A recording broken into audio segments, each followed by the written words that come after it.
Shalom. Wow. I don't know about you, but I feel that's the fire from the heaven. It just come upon us. Ada satu api yang besar yang saya rasa kayaknya waktu kita menyembah, waktu kita memuji Tuhan. Ku kan menari seperti Daud menari. Wow, itu apa ya, kayak ada satu bobot gitu ya dari pujian itu, sehingga kita merasakan bahwa bukan hanya suasananya berubah, tetapi hati kita seperti sedang digemburkan oleh Tuhan. Firman Tuhan mengajarkan kita untuk mengasihi Tuhan dengan segenap hati, dengan segenap kekuatan, kasihilah Tuhan Allahmu dengan segenap hatimu, dengan segenap jiwamu, dengan segenap akal budimu, dengan segenap kekuatanmu, dia all out. Jadi pada waktu kita memuji Tuhan bukan hanya tahu lagunya, tetapi emosi kita, perasaan kita tercurah untuk lagu itu. Saya melihat beberapa orang menangis, ada orang yang seperti merasakan hadirat Tuhan itu. Saya nggak tahu apa yang kita semua masing-masing hadapi, tapi saya merasa ada satu, kalau buat saya ada satu semangat yang luar biasa, ada kobaran api yang menggebu, yang yang membakar kita semua gitu.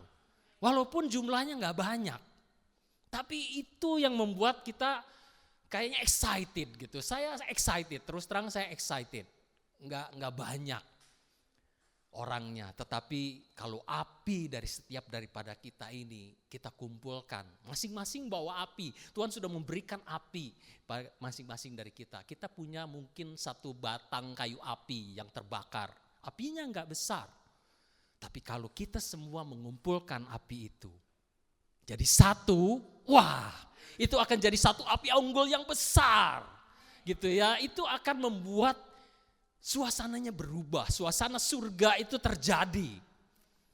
Nah, pada bukan pagi, ini udah malam gitu ya. Saya masih berasa pagi, kenapa semangat masih, ini udah malam ini, udah sore.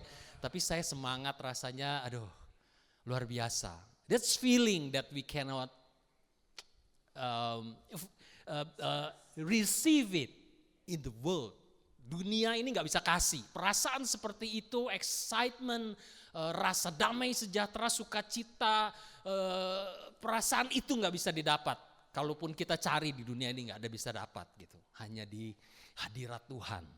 Makanya saya bersukacita walaupun mungkin pelayanan ini mungkin memakan banyak waktu dan energi.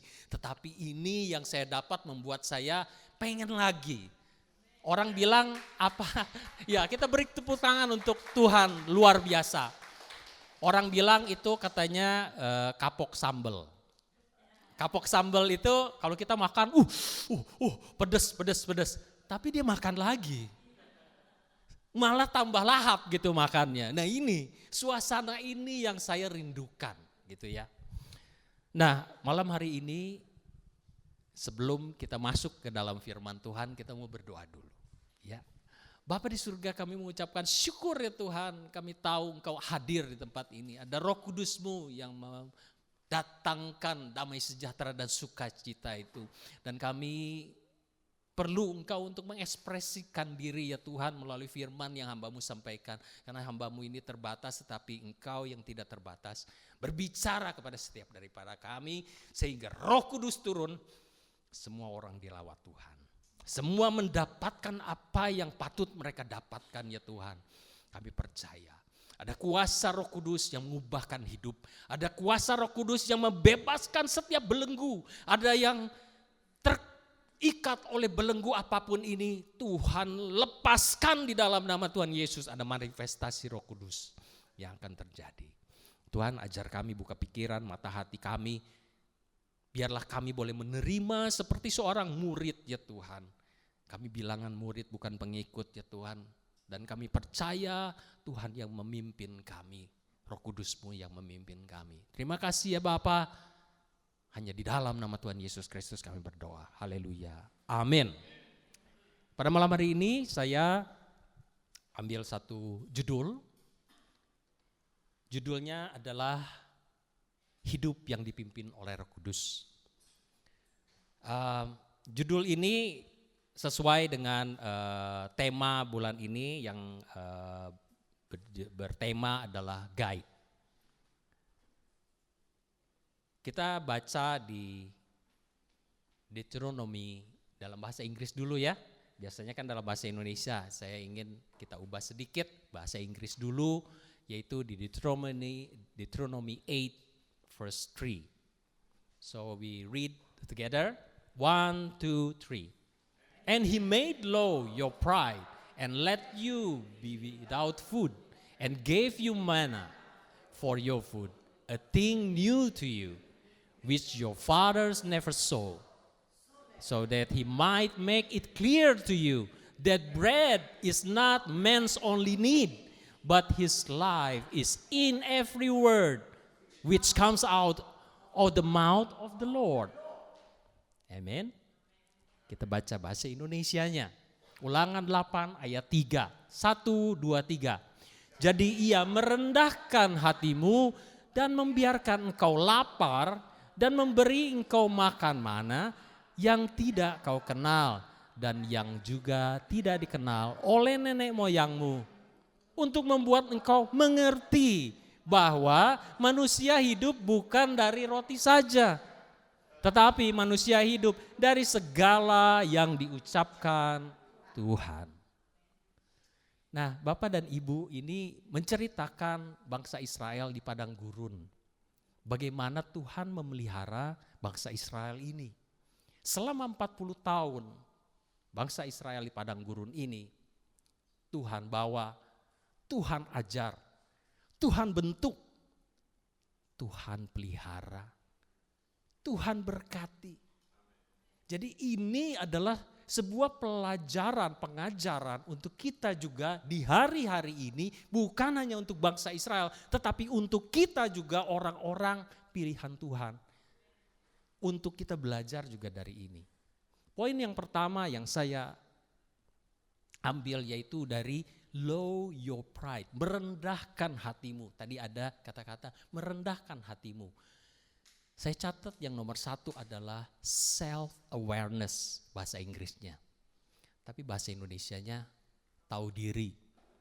Nah ini agak gimana gitu ya kalau dengar kita tahu diri itu, bahasa Inggrisnya kalau ditranslate mungkin agak susah gitu ya. Tahu diri. Kalau kita orang Indonesia dengar tahu diri dong. Ih dalam banget gitu ya artinya itu. Tahu diri ini bukan negatif loh. Tahu diri ini sesuatu yang positif. Kenapa sih Tuhan itu sampai melakukan ini? Merendahkan hatimu, low your pride. Kenapa sih Tuhan sampai melakukan ini? Karena kita manusia seringkali lupa diri. Iya kan? Kita seringkali lupa diri. We forget about ourselves. Who we are. Nah kalau udah lupa diri, kita jadi nggak tahu diri. Iya kan, kalau udah lupa diri, nggak tahu diri jadinya. Kita ini siapa, kita nggak tahu. Who we are, we don't know. Karena apa? Banyak orang yang nggak tahu diri, karena apa? Lupa diri dia.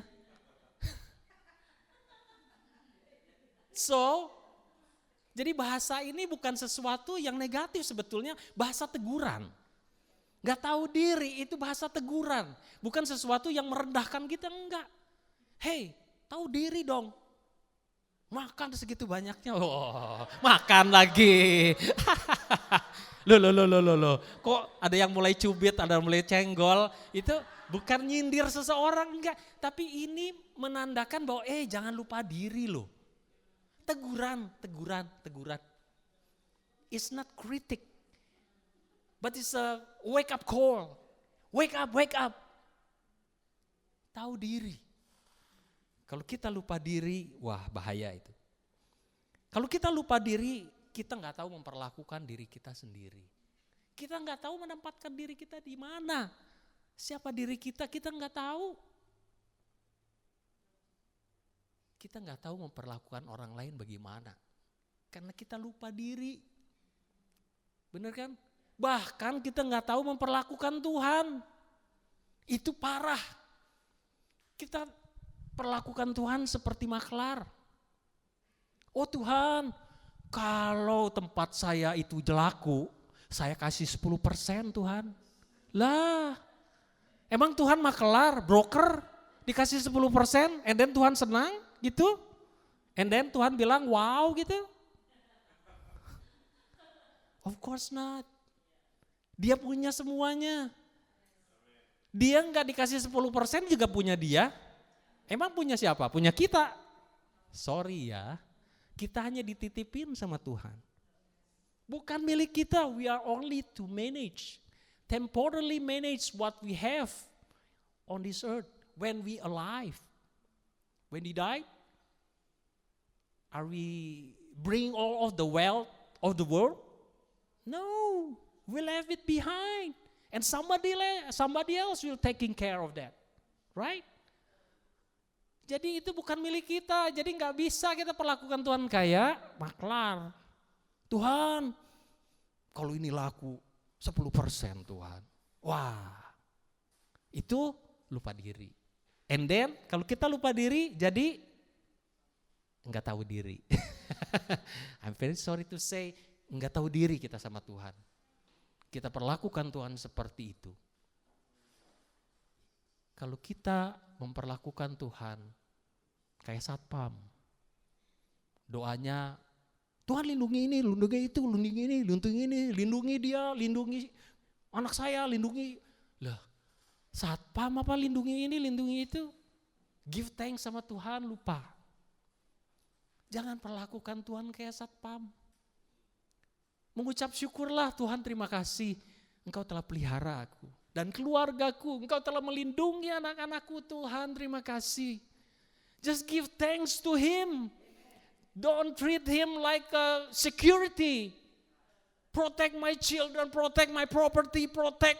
Oh my goodness, are you hiring a security?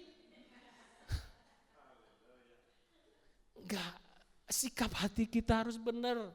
Kalau kita enggak punya sikap hati yang benar, kita memperlakukan Tuhan seperti satpam. We treat God like security that we hire. Because we forget about ourselves. Who you are. You are creation. You are not creator. But you treat the creator like he is a creation. We are the creator and then treat him like the creation. It's not right. So we have to go back. We have to know who we are. Siapa sih sebenarnya kita? Nah ini kita lihat. Siapa kita di mata Tuhan? Sorry. Too fast. Okay? We read it. 1, 2, 3. Tetapi kamulah bangsa yang terpilih, imamat yang rajani, bangsa yang kudus, umat kepunyaan Allah sendiri, supaya kamu memberitakan perbuatan-perbuatan yang besar dari Dia yang telah memanggil kamu keluar dari kegelapan kepada terangnya yang ajaib. Kita adalah bangsa yang terpilih, orang-orang pilihan Tuhan, imamat yang rajani. Kita imam, kita raja, kita bangsa yang kudus, umat kepunyaan Allah sendiri. Kita ini di mata Tuhan so precious. We are so precious in front of Him. That's why He redeem us. Dia tebus kita. Kalau kita barang gak berharga, Tuhan gak tebus. Coba kalau kita gadain barang yang kita mau buang. Kita mobil mau dibuang ini. Terus kita masuk pegadaian, kita gadein. Nah setelah digadein dapat duit, kita mau balik lagi tebus barangnya? Enggak lah, ngapain? Laku syukur sama pegadaian dapat duit kan gitu. Ya udah bye-bye. Nah, gak ditebus.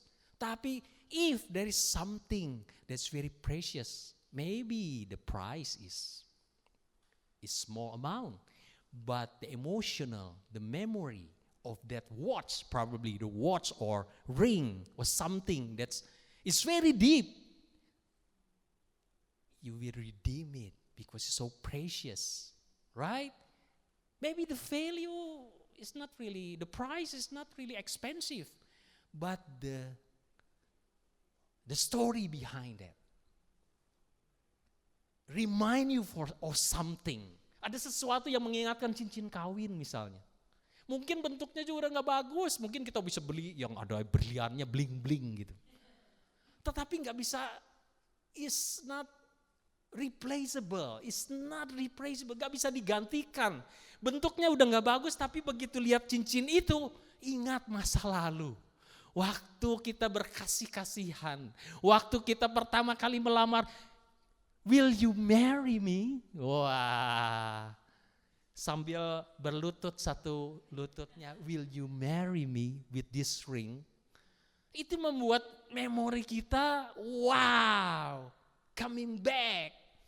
Itu hal yang begitu berharga. We redeem, kita akan tebus berapapun harganya. Kita gak akan buang. Tuhan melihat kita pun seperti itu. We are His lovers. Kita ini adalah jantung hatinya Dia. Berharga di mata Tuhan, jadi ditebus sama Tuhan. Berapapun harga mahalnya, Dia tebus. Enggak pakai duit, enggak pakai materi. Dia tebus pakai apa? Pakai nyawa dan darah. Darah itu melambangkan nyawa. Nyawanya dikorbankan untuk tebus kita. Berarti we are so precious. We are so precious. Jadi kita ini bukan orang sembarangan. Jadi jangan treat diri kita sendiri sembarangan. Karena kita bukan orang sembarangan. Don't treat yourself sembarangan gitu. Kita ini bangsa yang kudus, dikuduskan oleh Tuhan. Jadi kita mau memperlakukan diri kita seperti apa? Kita tahu siapa kita. Jangan dibohongin kata orang. Kamu memang orang payah. You are a loser. No, we are not. If we are a loser, God won't redeem us. Right? We are so precious.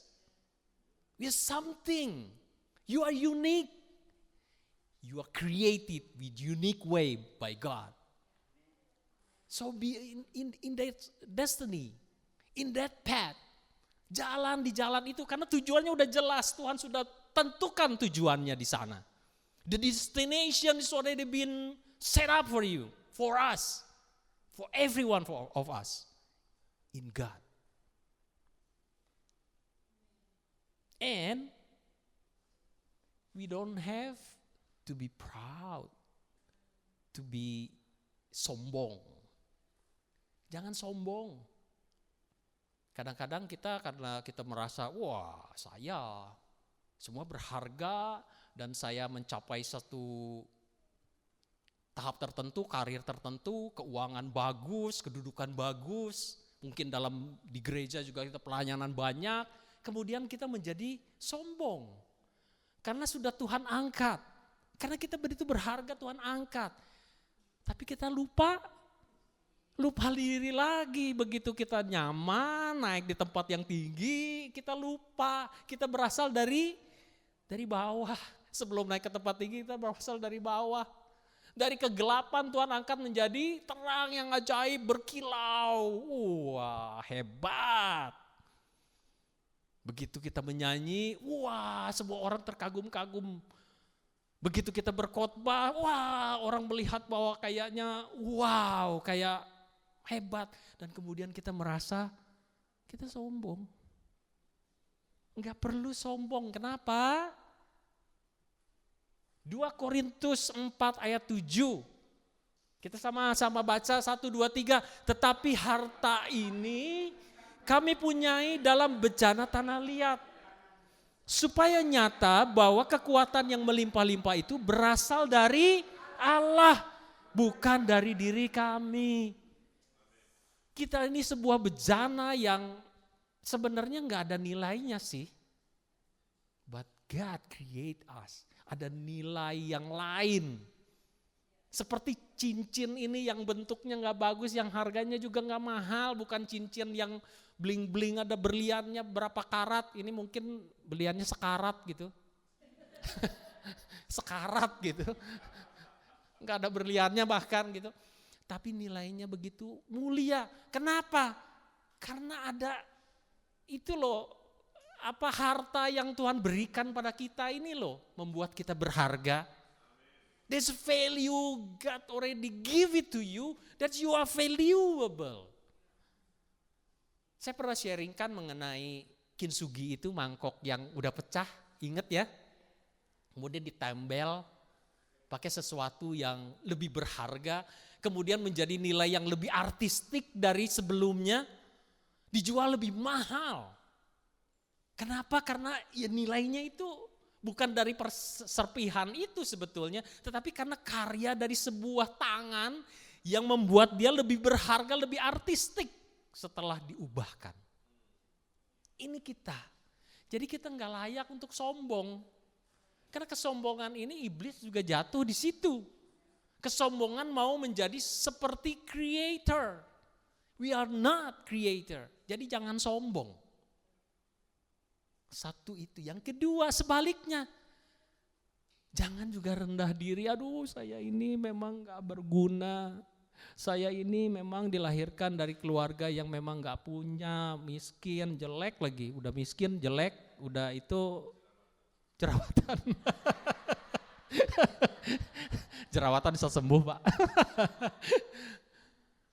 Jadi itu pun gak bagus. Kenapa? Kita gak tahu diri loh kalau kita ngomong begitu. Kita lupa diri loh, seperti tadi yang kita baca itu siapa kita. Kita ini umat imamat yang rajani. Enggak rendah. Jadi jangan menempatkan diri terlalu tinggi, sombong. Jangan juga menempatkan terlalu rendah. Kita harus tepat menempatkan diri. Kita tahu diri kita sehingga kita tahu menempatkan diri. Enggak jadi orang sombong, enggak jadi orang rendah diri, bukan rendah hati loh ya, rendah hati harus. Kenapa sih kita harus rendah hati? Kenapa ya? Kita tahu ya, Roh Kudus itu digambarkan seperti apa? Merpati. Kemudian Roh Kudus juga digambarkan seperti minyak, air, anggur. Ya kan? Sesuatu yang cair. Roh Kudus turun atasmu. Tuhan bisa turunkan Roh Kudus. Kalau benda cair itu mengalir ke tempat yang paling rendah toh. Ke tempat yang rendah. Kalau ke tempat tinggi dia bisa ngalir? Enggak. Dia cari tempat yang rendah. Oleh sebab itu hati kita harus rendah. Supaya apa? Nampung nih Roh Kudusnya. Roh Kudus turun kepada orang yang rendah hati. Satu kali saya pernah belajar mengenai baptisan roh. Nah ceritanya saya udah pernah cerita kayaknya. Tapi saya ulangi lagi supaya, karena ini ada hubungannya dengan itu. Pada waktu saya dilayani oleh hamba Tuhan ini, saya bilang gini, Pak kalau saya mau baptis roh, kapan saya bisa? Kepenuhan roh itu, kapan saya bisa? Supaya saya juga mau bisa berbahasa roh itu bagaimana? Oh sekarang juga bisa. Nah pada waktu itu ada 2 orang. Satu saya, satu ada teman saya perempuan. Nah dia ngomong gini, Pak saya mau dilayani pelepasan dulu sebelum saya dilayani baptisan roh. Oh iya boleh. Jadi dia dilayani dulu, ambil gitar lah hamba Tuhannya ini, gurunya ini memuji Tuhan. Pada waktu memuji Tuhan saya nunggu giliran, dia seperti dia hamba Tuhannya di sini yang dilayani di depan, saya duduk di belakang nunggu giliran, my turn. Saya duduk di belakang, dia memuji Tuhan, menyembah Tuhan. Tiba-tiba terlintaslah firman Tuhan di kepala saya. Seorang ibu yang minta makan dari. Nah Tuhan menjawab, gak layak makanan ini untuk anak-anak, bukan untuk anjing. Tapi di gambar di firman Tuhan yang bahasa Inggris itu puppy gitu ya, anak anjing gitu ya. For puppy. Dia bilang iya. Tetapi anak anjing ini makan remah-remah yang jatuh dari meja tuannya. Itu kan sebuah kerendahan hati. Coba kita sakit hati gak dibilang anjing? Kalau kita mau pikir. Kita pikir, waduh kasar banget ya. Coba kalau misalnya hamba Tuhan di sini, saya gak sebutkan namanya lah. Hamba Tuhan ngomong, gak layak kamu di sini. Ini makan untuk anak-anak, bukan buat anjing. Langsung pindah gereja. Masa hamba Tuhan ngomongnya, saya disamakan sama anjing katanya kan. Tersinggung, tersungging. Tapi Tuhan ngomong gini loh. Lihat respon yang disampaikan sama perempuan ini. Dia punya hati yang begitu rendah, sehingga dia bisa menerima anugerah ini. Dia tahu kuncinya. Kerendahan hati itu menarik semuanya tanpa bisa dibendung. Dia bilang, iya, anjing ini makan dari remah-remah yang jatuh aja. Nggak usah utuh deh. Kalau misalnya pahanya KFC itu ya biarinlah. Gorengannya aja deh, gorengannya sedikit aja gorengannya. Itu hatinya benar-benar, dan begitu itu terlintas, saya yang dilawat dulu oleh Roh Kudus. Saya mengerti ini bahwa itu kerendahan hati seorang hamba.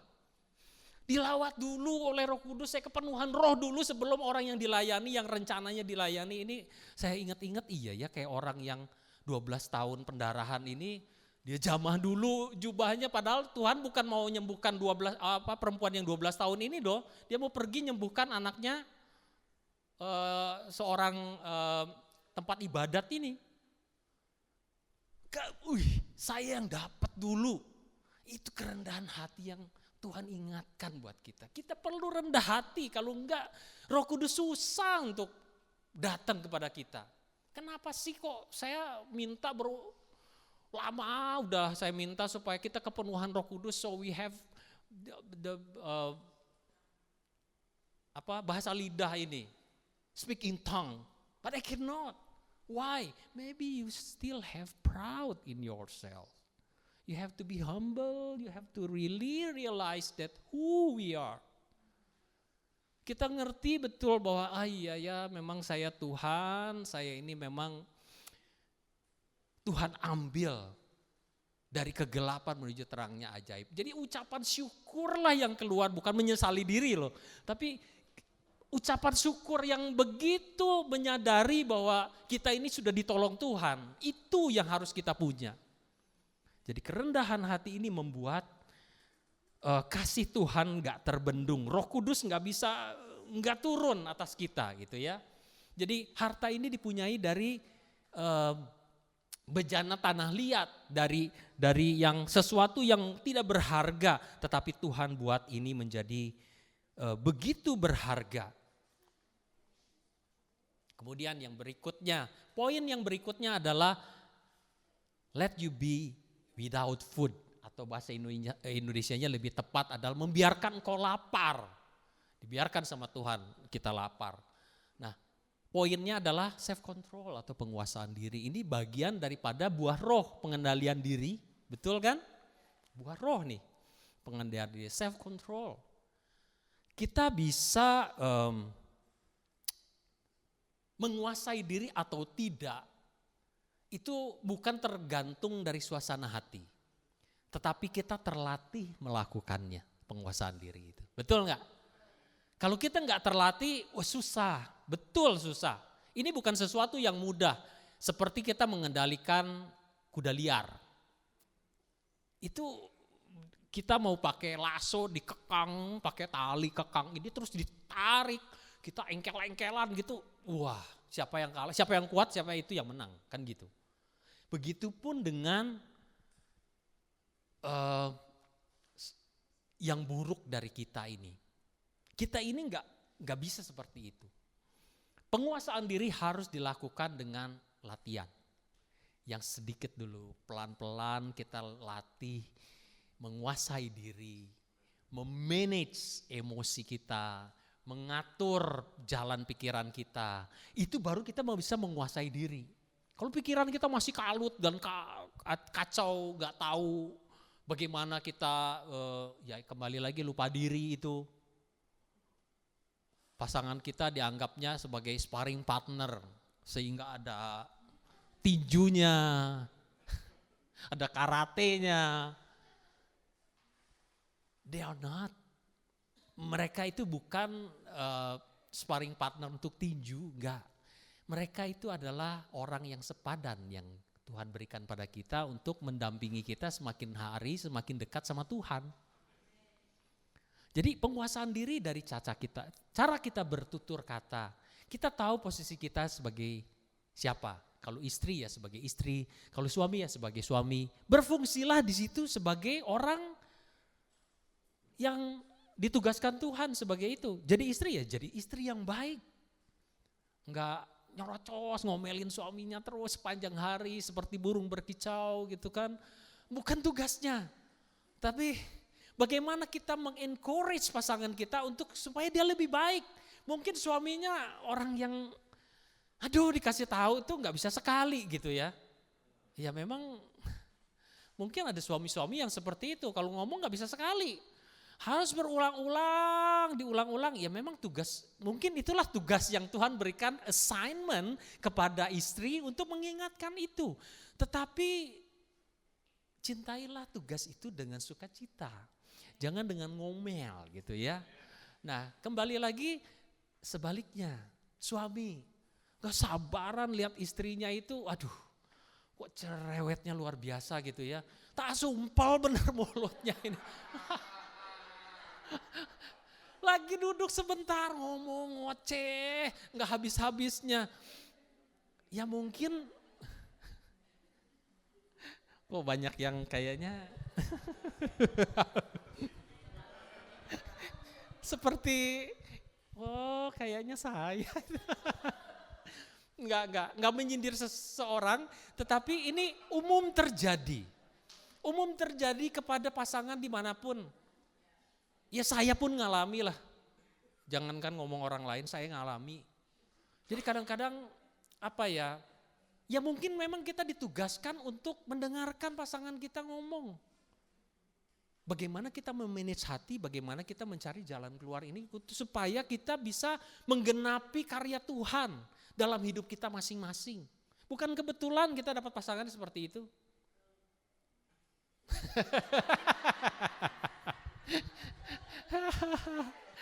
Sulit untuk mengaminkan ya, tetapi ya saya pun dalam perkawinan itu enggak ada yang lulus cum laude lah kalau menurut saya gitu ya. Lulusnya pas-pasan karena lulusnya pas-pasan karena perjalanannya kan panjang, ya enggak? Kayaknya enggak lulus-lulus gitu. Menikah tadi pagi kan ada yang anniversary 16 tahun ya, Helen sama Lucky. Seneng gitu ya. Tapi perjalanan masih panjang bro. And sis, 16 years is nothing.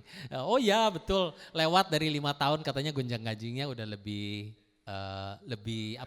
lebih kurang lah gitu, goncangannya lebih less gitu. Tapi enggak juga sih, 25 tahun ada yang buyar juga, 30 tahun bahkan ada yang lebih dari 30 tahun buyar loh. Cerai. Bosan ya. Waduh, gawat ini. Tiap hari makan daging ayam bosan sekali pengen ikan asin. Pengen ikan asin gitu ya, bosan gitu ya.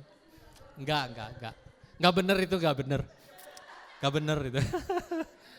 Tengking dalam nama Tuhan Yesus enggak begitu. Ini bukan makan soalnya. Ini bukan makan ikan asin, bukan. Bukan makan ayam goreng, bukan. Ini perkawinan yang belajar seumur hidup. Karena there is no turning back when we are already commit. That's commitment. Walaupun rugi, komitmen. Karena sudah janji. Tuhan pun janji kan menyelamatkan kita, iya kan? Dia komit dan dia tebus dan dia lakukan. Dengan sepenuh hati, dia korbankan hidupnya. Kita belum mengorbankan hidup loh. Iya kan? Masa kita mau minta ganti? Enak aja. Gak boleh lah ya. Jadi self control, penguasaan diri, kuasai dirimu.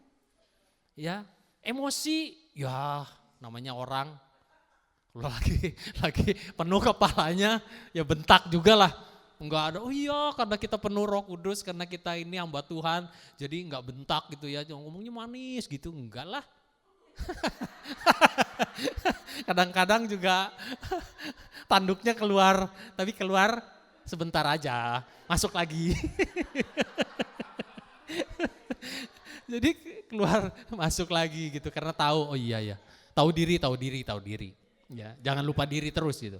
Jadi tahu diri, oh iya ya, saya dipilih Tuhan untuk mendampingi dia. Sehingga dia akan menjadi lebih baik dan saya pun akan jadi lebih baik. Amin. Amin. Nah, kedua dan kemudian ini berikutnya. Nah, kenapa sih kedagingan kita, self control ini perlu dilatih untuk kita bisa mengendalikan diri. Karena ini alasannya. Kita lihat ya di if we are living by the spirit let us be guided. Kita harus dituntun oleh Roh. Ada firmannya dalam bahasa Indonesia dibaca, jikalau kita hidup oleh Roh, baiklah hidup kita dipimpin juga oleh Roh. Firman berikutnya adalah,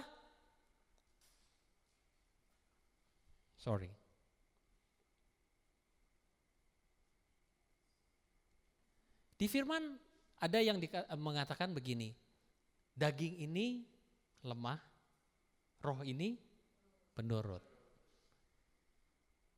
Tapi di firmannya dituliskan, roh ini penurut, memang penurut, tetapi daging lemah. Nah seringkali kita lebih berpikir bahwa gini loh, iya saya sih mau sih sungguh-sungguh ke gereja pelayanan, tapi kan Pak daging lemah. Jadi pakai alasan gitu loh, firman ini dipakai alasan bahwa iya daging lemah, memang roh penurut. Saya ibaratkan gini loh, ini ada air 1 botol. Saya juga pakai ini. Pak San juga kan waktu itu pakai ilustrasi air. Saya juga bisa. Tapi saya nggak tuang loh. Ini air, minum ya.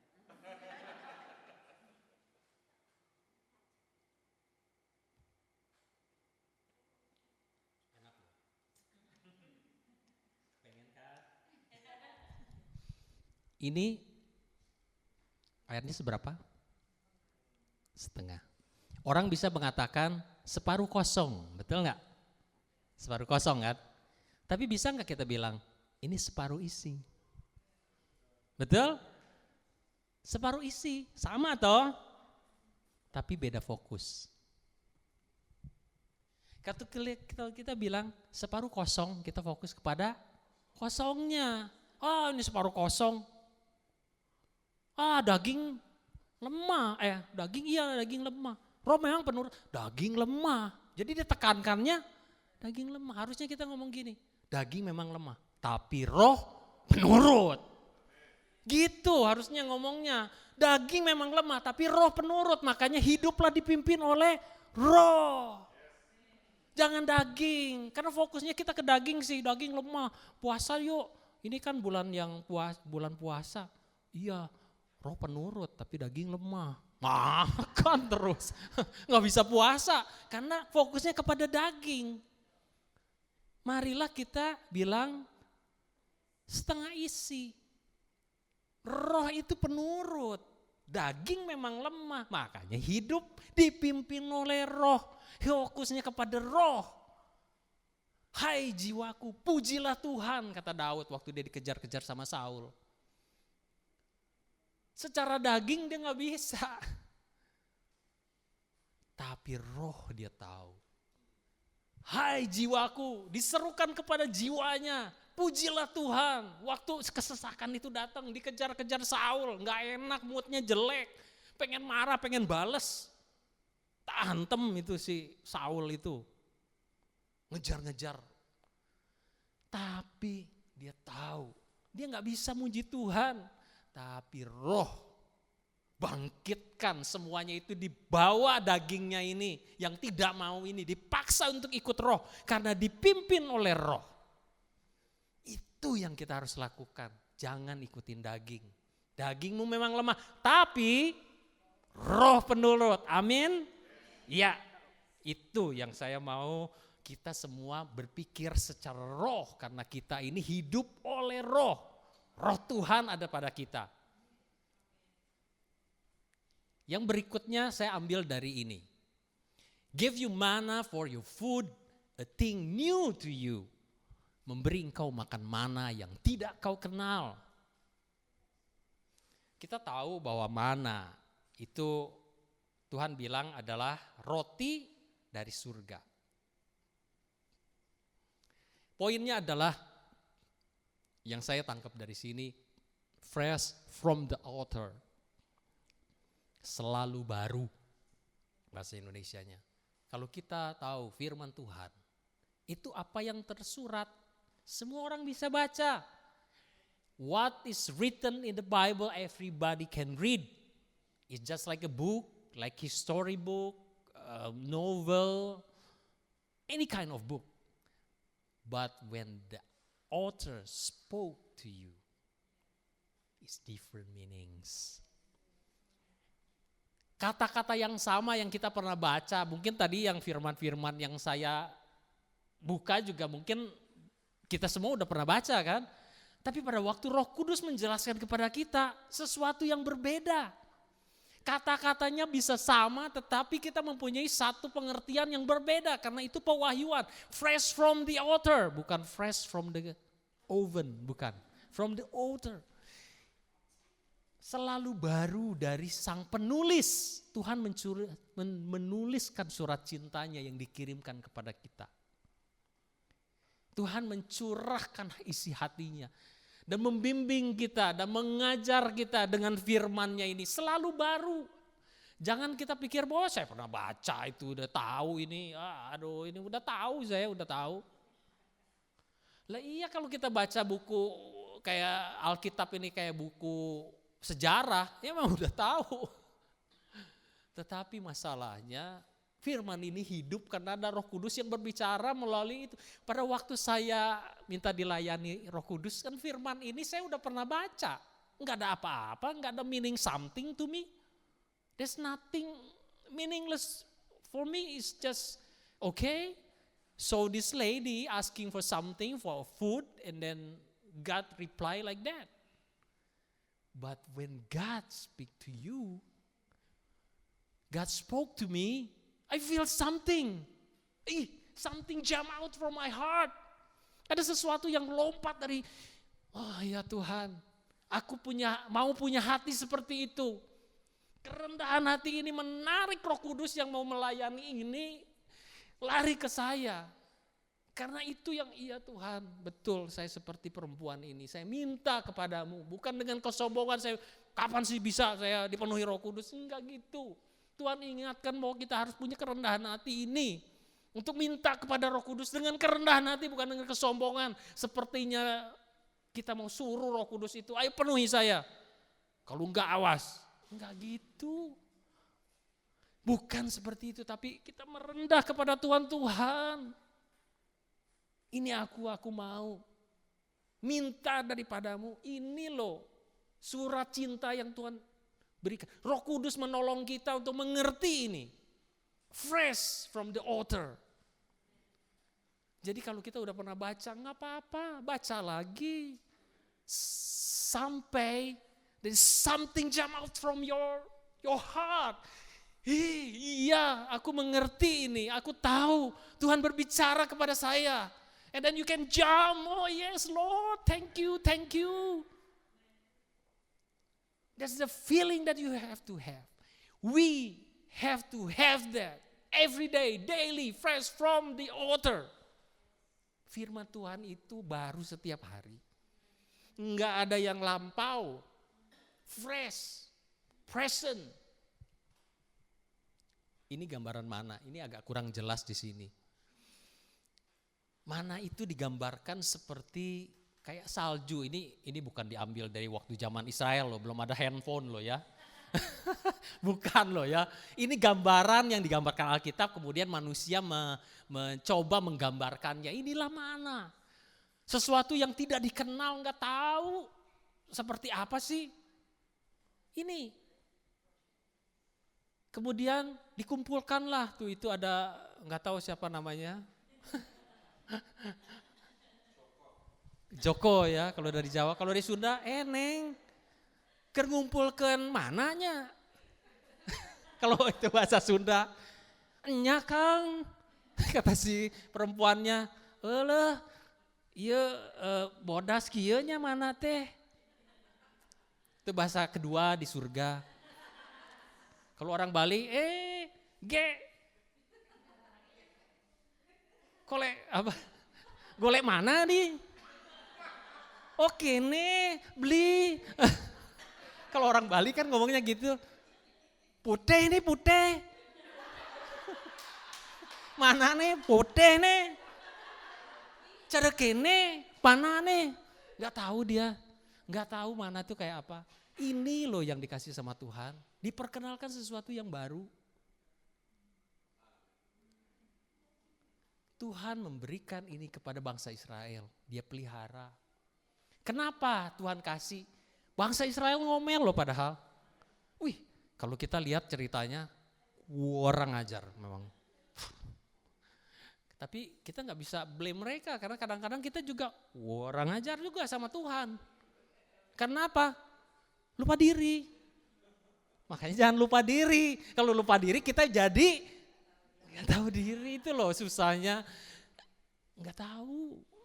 Jadi Tuhan kasihkan ini, dikasih, karena ngomel. Wah, seandainya waktu itu Tuhan sudah bunuh saya waktu di Mesir. Saya lagi makan enak dengan sekuali daging, dia bilang itu. Makan roti, ada kuah daging di depan saya. Tuhan ambil saya waktu itu. Ngomel, bukan ngomel sama Musa loh. Ngomel sama Tuhan, bayangkan.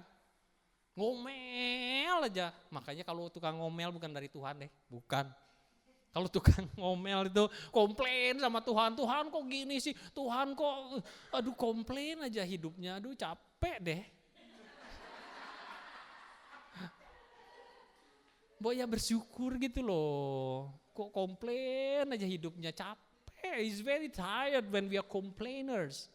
So tired, our heart is so tired. We don't have to complain. Life is already hard. Let's make it easy. Alright? Buat hati kita tuh senang, jumping, sukacita, give thanks to God. Oh God, thank you. I know that you love me. You provide everything for my life. I know that you provide everything. Into the small things, into the details, you already know what I need. I just want to give thanks to you, Lord. Nikmati hidup ini. Life so short.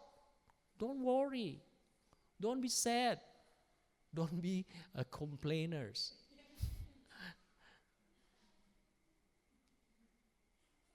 Nah, makanya supaya kita mengerti ini maknanya. Bread is not man's only need, but his life is in every word which comes out of the mouth of the Lord.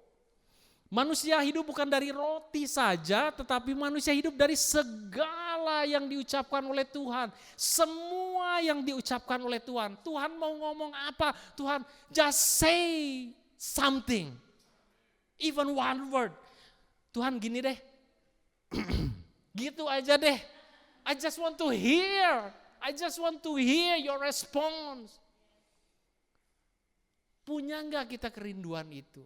Komunikasi sama Tuhan tuh tiap hari, Tuhan, I just want to wait your voice. My children, our children, me and my wife of course, not myself, is in Jakarta. Every day we call, every day. Sometimes I just want to call, I just want to see them, and I just want to hear their voice. That's enough for me. It's just like in the hot day, 40 degrees, it's very hot, and then there's somebody bring the cold water. Oh, it's so refreshing, right? Jadi pada waktu kita dengar itu aduh kayaknya nyes gitu. Seger gitu. Just 5 minutes or maybe less, and then I'm very busy working, and then okay, see you, my dear, see you. I'm very busy, but I just want to say I love you. Oh, mendengar suaranya udah seneng gitu. It just that situation. Nggak ngomong, nggak lihat ya, hai. Maybe klise pertanyaannya, udah makan belum? Tapi itu bukan maknanya, bukan dari tanya makan belum atau makan apa hari ini, itu kan klise. Tiap hari juga kita tanyain makan apa, bosan pertanyaannya gitu terus. Enggak, tapi karena kita mau conversation, kita mau dengar suaranya, ekspresinya. Oh iya tadi mau aku makan ini, aduh makanannya enggak, kurang enak. Tapi ekspresinya ini yang kita rindukan gitu. Itu komunikasi kita dengan Tuhan tuh begitu, bukan jadi beban. Aduh doa lagi. Kengkene, doa. Gimana kita bisa menjalin hubungan kalau kita bosan kita hubungan sama Tuhan? Enggak, kita ketemu sama Tuhan tuh, aduh Tuhan terima kasih. Kayak satu kerinduan kalau Tuhan bicara aja, mendengar suaranya aja, tahu ini something jump out from our heart, itu yang membuat kita, wah Tuhan terima kasih. Only one word but I can stand strong. I can conquer today. Ada satu kekuatan yang baru yang Tuhan kasih. Ada booster, ada semangat, ada minyak yang baru yang Tuhan kasih. Itu yang kita perlu daily. Tuhan selamatkan kita, Tuhan pelihara kita. Itu dari percakapan, bukan dari tulisan yang mati, enggak. Tapi dari percakapan from the author. Dia pakai surat cintanya yang dulu ini loh. Dikirimin ke kita, oh iya Tuhan. Ngerti kita bahasanya. God provided. Poinnya. Tuhan menyediakan segala sesuatu. Gak perlu banyak kita minta ini, minta semuanya yang kita perlukan, Tuhan tahu. Begitu kita ucapkan syukur, kita ganti cara berdoanya. Jangan treatment kayak Tuhan jagain ini ya, diajarin lagi Tuhan, gini jaganya ya Tuhan. Ya ampun, Tuhan aja dididik deh. Apalagi, bukan saya yang ngomong. Silahkan lanjutkan sendiri. Kita kalau jadi kebiasaan seperti itu nggak sehat. Cara berpikir kita salah, ubah. Tuhan terima kasih. Sekarang saya mengucap syukur aja lebih banyak sama Tuhan. Bukan permintaan enggak. Saya tahu bahwa Tuhan tuh pelihara, dia menyediakan semuanya kok, semuanya. Tuhan lindungi anak-anak saya, sudah. Tuhan sudah lindungi. Buktinya mana? Buktinya pada waktu dia sakit juga Tuhan sembuhkan. Apakah karena saya doa minta-minta gitu? Enggak, karena Tuhan sayang sama kita. Orang yang disayangi, itu gak usah minta juga kita tahu. Anak saya kemarin HP-nya rusak. Gak usah Pap, gak usah dibeliin. Tapi kita sebagai orang tua, kita tahu dia perlu dibeliin. Bukan promosi HP, tapi kasih orang tua itu loh. Saya mau tunjukin gimana kita memperhatikan orang yang kita kasih. Kita aja yang jahat tahu memperhatikan anaknya. Masa Tuhan enggak tahu, harus diajarin sama kita. Oh my goodness. Enggak lah yau. God provided. Tuhan menyediakan semuanya. Kok habis ya? Ya. Penonton kecewa. Tidak. Tapi saya ingin tekankan kepada kita untuk kita betul-betul mengerti ini supaya kita betul menjadi orang Kristen yang menempatkan diri kita itu di tempat yang tepat. Dalam perencanaan hidup kita Tuhan sudah taruh dalam perjalanan ini di tempat yang tepat. Kita tahu posisi kita mencapai destiny kita, dan Tuhan disenangkan, kita juga senang. Seorang pemusik itu akan senang kalau dia kumpul dan main musik. Seorang pemain bola itu akan senang pada waktu dia main bola. Dia gak senang kayak misalnya seorang pemain bola yang handal, jago. Kemudian satu pertandingan dia gak dipasang jadi pemain. Dia dipasang di kursi cadangan, duduk. Duduk di kursi cadangan bukan berarti dia gak dapat gajinya loh. Dia dapat semuanya, dia gak usah main, duduk aja. Orang capek-capek lari ngejar satu bola sama 11 orang, 22 orang. Dikejar-kejar bola satu ini, dia gak usah, dia duduk manis aja lihat teman-temannya, capek ya. Dia seneng? Enggak seneng. Oh, seneng? Enggak seneng. Enggak seneng. Dia komplain, bahkan ada satu pemain saya lupa dari klub mana. Dia komplain sama pelatihnya, kalau saya ditaruh kunci cadangan lagi, saya keluar dari klub ini. Saya mundur, gak mau. Walaupun dia capek, dia harus kejar-kejar, dia harus mungkin jatuh, ada resiko untuk cedera. Dia gak seneng, karena apa? Destiny dia bukan jadi penonton, dia akan jadi pemain yang main di dalam pertandingan itu. Bukan jadi penonton duduk diam melihatin temannya main, enggak seneng. Dia tidak fulfill his destiny. Kita gak akan seneng kalau kita menjadi penonton aja. Kita gak bisa duduk diam dan manis jadi jemaat yang kudus. Saya nyanyi juga pelan-pelan. Saya takut nanti tetangga saya jantungan kalau saya nyanyi. Ekspresikan diri dengan sepenuh hati. Kita ini gak bisa cuman duduk di tempat, jadi jemaat biasa, gak cukup. Maju. Karena gini, kita tahu Roh Kudus itu saya ilustrasikan seperti GPS gitu ya. Nah, GPS ini tidak akan ngomong, gak akan mengarahkan kita kalau mobilnya diem, benar gak? Yang pakai GPS tentu tahu. Kalau kita nyalain GPS, mobil kita masih diam nih, kemana nih? Oh dia bilang, arahnya ke kanan misalnya gitu. Kita masih diam, nunggu, ngomong dulu dong. Enggak, dia gak bisa ngarahkan. Diam aja, cuman lampunya kelip-kelip gini. Terus arahnya udah tahu ke sana, ke kanan. Gimana supaya dia ngomong? Bergerak, jalan mobilnya, ngomong. In 200 meters, turn right. Kan gitu, iya turn right, kan gitu, oke. Jadi kita harus bergerak, gak bisa menang baik, duduk diem gitu jadi jemaat baik, gak cukup, bergerak, maju, bergerak. Jadi kalau udah dituntun satu langkah, bergerak ke sana, 200 meter, ya 200 meter, turn right, and then dia ngomong lagi. Masalahnya suka juga ada orang begini, aduh Tuhan gak ngomong apa-apa. Saya udah doa, gak ngomong apa-apa, diam aja. Roh Kudus gak ngomong apa-apa, diam aja. Kita lihat lagi. GPS, terus dia ngomong begini. In 20 kilometers, just go straight for 20 kilometers. Nah selama 1 kilometer, 2 kilometer ngomong lagi gak dia? Enggak ngomong, meneng baik dia. Diam. Iya kok gak ada yang ngomong sih, biasanya ini gimana ini?